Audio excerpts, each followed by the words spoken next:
Bien-aimés dans le Seigneur, soyons tous les bienvenus dans ce temps de la prière hebdomadaire du ministère de la clinique spirituelle. Il est maintenant 21 heures où nous allons partager ensemble un temps de prière intense dans la délivrance. Je vais vous inviter à vous disposer, à nous suivre et à être dans une disposition parfaite pour recevoir votre délivrance. Dans le nom de notre Seigneur Jésus-Christ, bonne prière. Amen.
Bien-aimés dans le Seigneur,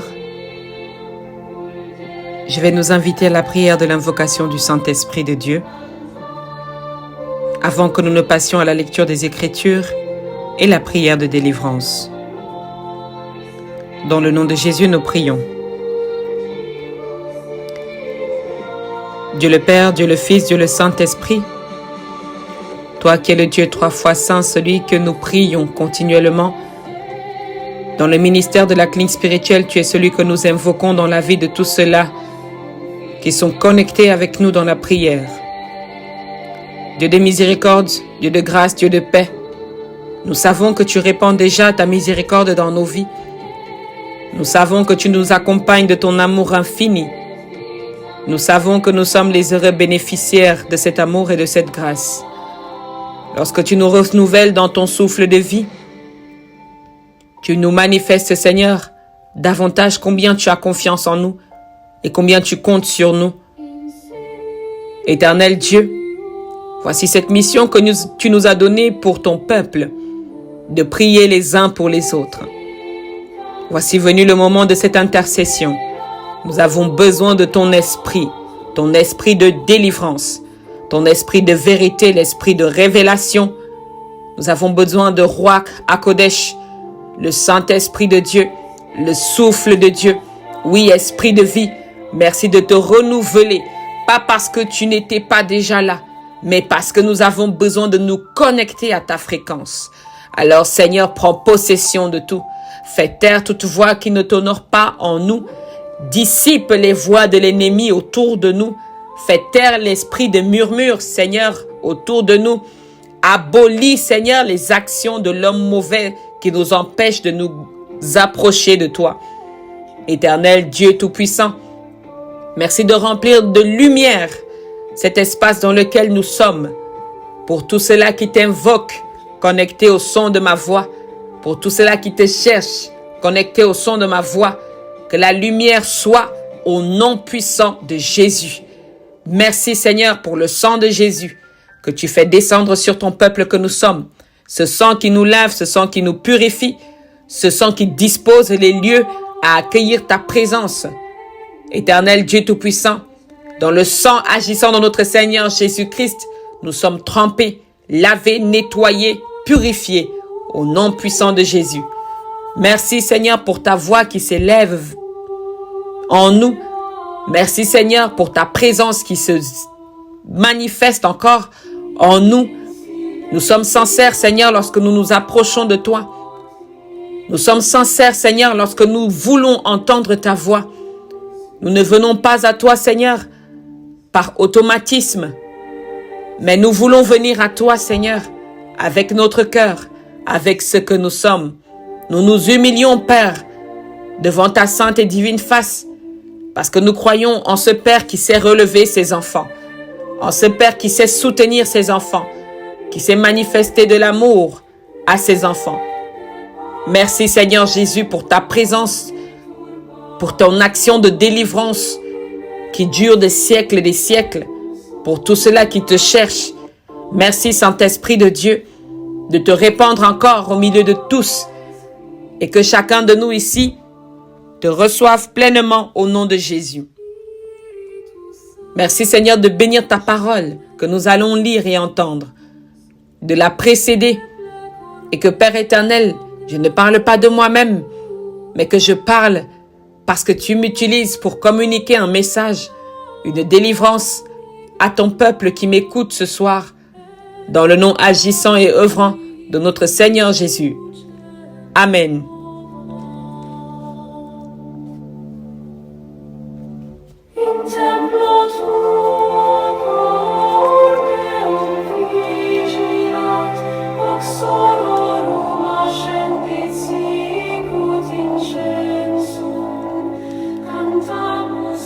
Bien-aimés dans le Seigneur, le psaume qui accompagne notre semaine, le psaume 149 est celui que nous allons lire maintenant. Dans le nom agissant et œuvrant de notre Seigneur Jésus, je lis dans la version de Louis II. Il est écrit ceci. Louez l'Éternel, chantez à l'Éternel un cantique nouveau. Chantez ses louanges dans l'assemblée des fidèles. Qu'Israël se réjouisse en celui qui l'a créé. Que les fils de Sion soient dans l'allégresse à cause de leur roi. Qu'ils louent son nom avec des danses. Qu'ils le célèbrent avec le tambourin et la harpe. Car l'Éternel prend plaisir à son peuple. Il glorifie les malheureux en les sauvant. Que les fidèles triomphent dans la gloire. Qu'ils poussent des cris de joie sur leurs couches. Que les louanges de Dieu soient dans leur bouche et le glaive à 2 tranchants dans leurs mains, pour exercer la vengeance sur les nations, pour châtier les peuples, pour lier leurs rois avec des chaînes et leurs grands avec des ceps de fer, pour exécuter contre eux le jugement qui est écrit. C'est une gloire pour tous ses fidèles. Louez l'Éternel. Parole du Seigneur, nous rendons grâce à Dieu. Bien-aimés, pour la méditation de ce soir, qui ne se fait pas donc aujourd'hui dans le livre des psaumes que nous avons lu, mais elle va se faire dans le livre des Nombres. Le livre des Nombres, chapitre 12. Permettez-moi la lecture jusqu'au verset 11. Alléluia. Nous sommes concentrés, disposés à recevoir la méditation de ce soir qui précédera la prière de délivrance que nous allons recevoir tout à l'heure dans le nom agissant de Jésus. La Bible dit dans le livre des Nombres, chapitre 12, versets 1 à 11, ceci. Marie et Aaron parlèrent contre Moïse au sujet de la femme éthiopienne qu'il avait prise, car il avait pris une femme éthiopienne. Ils dirent, « Est-ce seulement par Moïse que l'Éternel parle? N'est-ce pas aussi par nous qu'il parle? » Et l'Éternel l'entendit. Or Moïse était un homme fort patient. Plus aucun homme sur la face de la terre, plus qu'aucun homme sur la face de la terre. Soudain l'Éternel dit à Moïse, à Aaron et à Marie, « Allez vous trois à la tente d'assignation. » Et ils y allèrent tous les trois. L'Éternel descendit dans la colonne de nuée et il se tint à l'entrée de la tente. Il appela Aaron et Marie, qui s'avancèrent tous les deux, et il dit, « Écoutez bien mes paroles. Lorsqu'il y aura parmi vous un prophète, c'est dans une vision que moi, l'Éternel, je me révélerai à vous, à lui. C'est dans un songe que je lui parlerai. Il n'en est pas ainsi de mon serviteur Moïse. Il est fidèle dans toute ma maison. Je lui parle bouche à bouche. Je me révèle à lui sans énigme. Et il voit une représentation de l'Éternel. Pourquoi donc n'avez-vous pas craint de parler contre mon serviteur, contre Moïse? La colère de l'Éternel s'enflamma contre eux. Il s'en alla. La nuée se retira de dessus la tente. Et voici, Marie était frappée d'une lèpre blanche comme la neige. Aaron se tourna vers Marie, et voici, elle avait la lèpre. Alors Aaron dit à Moïse, « De grâce, mon Seigneur, ne nous fais pas porter le péché, ne nous fais pas porter la peine du péché que nous avons commis en insensé et dont nous nous sommes rendus coupables. » Parole du Seigneur, nous rendons grâce à Dieu. Je ne sais pas, bien-aimé, si tu as compris ce qui se passe dans ce chapitre 12 du livre des Nombres. L'histoire clairement dite, c'est que Marie, on l'appelle Marie ici, qui est Myriam dans le livre des Nombres, mais maintenant tout dépend de la transmission linguistique à travers les siècles, où Myriam, donc en hébreu, en grec, on va lire Mariam plutôt, ou Maria. En latin, dans la Vulgate, on va lire Maria aussi. Et en français, donc, on va lire Marie. Écoutez, tout dépend de la traduction. Mais Myriam et Marie, c'est la même personne. C'est la même personne. Maintenant, qu'est-ce qui se passe? Myriam et Aaron se sont concertés entre eux et se sont en quelque sorte moqués de cette femme éthiopienne que Moïse avait prise. Ils se sont moqués de cette femme, ils ont commencé à parler entre eux contre cette femme. Et ils se sont dit, mais Dieu nous parle aussi à nous, ce n'est pas que à Moïse qu'il va parler. Alors, parce que à ce moment-là, ils se disent que la femme que Moïse a prise n'est pas la bonne femme. Ils se moquent d'elle et ils aimeraient que cette femme, supposant, elle doit sortir, elle doit s'en aller, elle doit partir. Et l'Éternel entend les murmures de cet endroit, les murmures de ces complots. L'Éternel entend tout ce que nous disons, tout ce que nous faisons.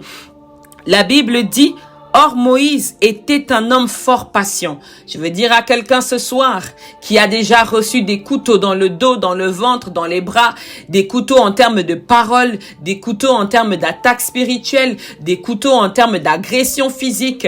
Je veux dire à quelqu'un que ne t'arrête pas d'être patient. Ne t'arrête pas d'être patient et de faire le bien que tu dois faire. Alléluia. Je veux dire à quelqu'un, n'entre pas dans la dispute de ceux qui se moquent de toi. N'entre pas dans l'échange avec ceux qui se moquent de toi. L'Éternel se charge de cette situation. Écoute, dans ton foyer, parce que les foyers sont attaqués, ton foyer a été attaqué, le foyer de quelqu'un est attaqué en ce moment. Je veux prier spécialement pour les foyers qui sont attaqués, les foyers qui sont entourés de toutes ces personnes qui savent si bien murmurer contre les serviteurs de l'Éternel. Ici, bien-aimé, c'est exactement l'exemple d'un serviteur de l'Éternel. Beaucoup de foyers de serviteurs de l'Éternel sont attaqués par des fidèles de l'Église, attaqués par des familles, attaqués par des amis, attaqués par beaucoup de personnes qui trouvent que c'est eux qui devraient être l'époux ou l'épouse du pasteur, de la pasteur, etc., etc. Je veux qu'on progresse dans l'histoire. Ce n'est pas Moïse qui va intervenir. Ce n'est pas Moïse qui va intervenir. Je veux que tu comprennes que dans ton mariage, bien-aimé, parce que ton mariage aussi a été attaqué. Aujourd'hui, tu es peut-être séparé de ton mari, en plein divorce, mais ce n'est pas parce que tu le veux, c'est parce que les attaques ont eu raison de toi. Je veux que tu comprennes que dans ces attaques-ci, ce n'est pas Moïse qui répond de lui-même. L'Éternel Dieu convoque, et il va convoquer Marie, il va convoquer Aaron, il va convoquer Moïse, mais il va prendre Myriam et Aaron en aparté. Alléluia. Est-ce qu'on peut aller dans ces versets où il va les prendre en aparté. La Bible dit, écoutez bien mes paroles au verset 6. Lorsqu'il y aura parmi vous un prophète, c'est dans une vision que moi, l'Éternel, je me révélerai à vous. Lui, il dit ceci, que c'est dans une vision. La vision, ce sont les songes, dans l'esprit, dans les rêves, parce que lorsqu'il dort, il a des visions, le prophète. Et maintenant, l'Éternel dit, c'est dans ces visions que je me révélerai à vous, à lui. C'est dans l'intermédiaire des visions. Mais avec Moïse, je parle bouche à bouche, face to face. Je lui communique directement ce dont j'ai besoin. La Bible dit que il parlera aux prophètes de nos jours en vision et en songe. Il n'en est pas ainsi de mon serviteur Moïse. Il est fidèle dans toute ma maison. Je veux que tu comprennes que la relation qu'un serviteur a avec Dieu ne te concerne pas. Je veux que tu comprennes que la situation d'un serviteur de Dieu ne te concerne pas. Ce qui te concerne, c'est ta situation. Alléluia. Je veux parler à ton ennemi qui est en train d'écouter ce temps de prière. Je veux parler à quelqu'un qui est auteur de la séparation d'une situation. Je veux parler à quelqu'un qui est auteur de la séparation d'un mariage, auteur de la séparation d'un couple. Je veux parler à quelqu'un qui met sa bouche dans les histoires des autres de manière inconvenue et inconvenable. En te disant ce soir que la vie d'un serviteur de Dieu ne te concerne pas. Laissez Dieu lui-même être juge dans la vie de son serviteur. Parce que si Dieu doit dire à Moïse ce qu'il doit faire, il ne passe pas par toi, il passe par Moïse lui-même. Parce qu'il l'a fait serviteur, il l'a fait son ami, il lui parle bouche à bouche. Quand on considère quelqu'un, on lui parle face to face. On ne passe pas par des mics ou des macs. Alléluia. La Bible dit, je me révèle à lui sans énigme. Sans énigme. C'est-à-dire que Moïse sait ce qu'il doit faire quand il doit le faire et où il doit le faire. Il voit une représentation de l'Éternel. Donc, pourquoi n'avez-vous pas craint de parler contre mon serviteur, contre Moïse? Je veux dire à quelqu'un que lorsque tu parles contre le serviteur de Dieu, c'est que tu parles à Dieu lui-même. Tu parles contre Dieu lui-même parce que c'est Dieu qui se choisit le serviteur. Et ne te mets pas juge entre la bonne et la mauvaise herbe. Laisse Dieu lui-même prendre soin de trier qui est bonne, qui est mauvaise, qui est bon, qui est mauvais. Alléluia. Je veux parler à quelqu'un aujourd'hui qui a l'habitude de murmurer, qui a l'habitude de se moquer, qui a l'habitude de calomnier, qui a l'habitude de œuvrer maléfiquement contre les situations des gens. Et je veux parler à quelqu'un dont le mariage a été victime de ces situations. Je veux parler à quelqu'un dont le mariage a été touché par ces murmures, dont le mariage a été touché par les détracteurs, dont la relation a été touchée par les destructeurs. Dans le nom puissant de notre Seigneur Jésus, que la lèpre qui a attaqué Marie à ce moment-là, la lèpre qui a touché Myriam à ce moment-là, visite la maison de tes persécuteurs. Au nom puissant de Jésus, un retour à l'envoyeur, au nom puissant de Jésus, que celui-là qui est assis dans le monde maléfique et qui œuvre contre toi, que sa maison prenne feu, au nom puissant de Jésus-Christ de Nazareth. La Bible dit que lorsque l'Éternel a fini de parler, la colère de l'Éternel s'enflamma contre eux. Je veux que la colère de l'Éternel s'enflamme contre le persécuteur. Je veux que la colère de l'Éternel s'enflamme contre l'initiateur de la séparation, l'initiateur de la séparation, contre l'esprit de murmure qui hante tes pensées, l'esprit de murmure qui t'empêche d'avancer, l'esprit de murmure qui t'accable, l'esprit qui murmure autour de toi et t'empêche d'entrer pleinement dans ton mariage, t'empêche d'entrer pleinement peut-être dans ton ministère, t'empêche d'entrer pleinement dans ton entreprise. Dans le nom puissant de notre Seigneur Jésus-Christ, la Bible dit que Aaron est venu voir Moïse maintenant et lui dire: de grâce, mon Seigneur, ne nous fais pas porter la peine du péché que nous avons commis en insensé et dont nous nous sommes rendus coupables. Je veux que celui qui fait du mal, bien-aimé, soit capable de demander pardon, soit capable de se repentir de ses actions mauvaises.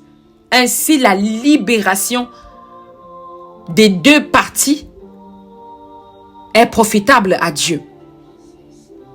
Alléluia. J'espère que quelqu'un m'a compris aujourd'hui. Dans le nom œuvrant de notre Seigneur Jésus-Christ, je veux prier pour ton mariage qui vit des situations comme celles que nous venons de décrire.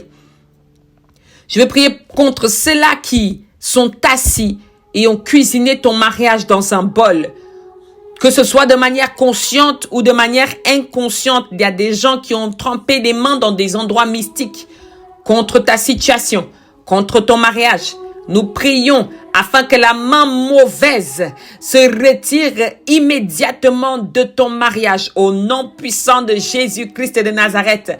Que la main de l'ennemi se retire immédiatement de ta vie, de ton ventre, de ta relation, de la bénédiction que tu dois avoir à travers ce mariage, de la bénédiction de ta famille qui doit venir de ce mariage, de la bénédiction de tes enfants qui doivent venir de ce mariage. Au nom puissant de Jésus, l'esprit de murmure qui te murmure de te séparer d'elle, de te séparer de lui, alors que c'est l'homme que Dieu a préparé pour toi, que cet esprit de murmure soit rendu à nul, à néant, au nom puissant de Jésus-Christ de Nazareth. Seigneur Dieu Tout-Puissant, que la lèpre envahisse le corps de l'homme maléfique qui agit contre ce foyer, qui agit contre tes serviteurs, qui agit consciemment ou inconsciemment, qui ouvre la bouche sur tes serviteurs, qui se lève contre tes serviteurs, qui se lève contre tes oints, au nom puissant de Jésus. Éternel Dieu, c'est toi qui établis qu'il ne faudrait pas que l'homme soit seul, et tu lui apportes une aide, mais cette aide est combattue, cette aide est attaquée aujourd'hui. Éternel, lève le glaive tranchant et que celui-ci attaque et touche la maison de l'ennemi au nom puissant de Jésus. La maladie physique ou psychologique. Ton mari est malade psychologiquement. Éternel Dieu, pose ta main. Dans le nom de Jésus, je demande un rétablissement total au nom de Jésus. Ta femme est atteinte de dépression. Éternel Dieu Tout-Puissant, que l'esprit de dépression quitte cette femme au nom de Jésus et que la communication rétablisse les liens de bonheur dans ce foyer au nom puissant de Jésus. Seigneur, nous te bénissons, nous te remercions et nous te célébrons pour tout ce que tu accomplis et nous croyons que d'ici l'année prochaine, que tes foyers, Père éternel, que toi-même tu as établis seront regorgés d'enfants au nom puissant de Jésus, au nom puissant de Jésus. L'esprit de stérilité qui attaque les mariages, l'esprit de stérilité, individualisme qui attaque les foyers, que cet esprit soit brisé au nom puissant et agissant de notre Seigneur Jésus-Christ que nous avons prié. Amen. Notre Père qui es aux cieux, que ton nom soit sanctifié, que ton règne vienne, que ta volonté soit faite sur la terre comme au ciel. Donne-nous aujourd'hui notre pain de ce jour. Pardonne nos offenses comme nous pardonnons aussi à ceux qui nous ont offensés. Ne nous laisse pas entrer en tentation, mais délivre-nous du mal, car c'est à toi qu'appartiennent le règne, la puissance et la gloire, pour des siècles et des siècles. Amen, amen, amen.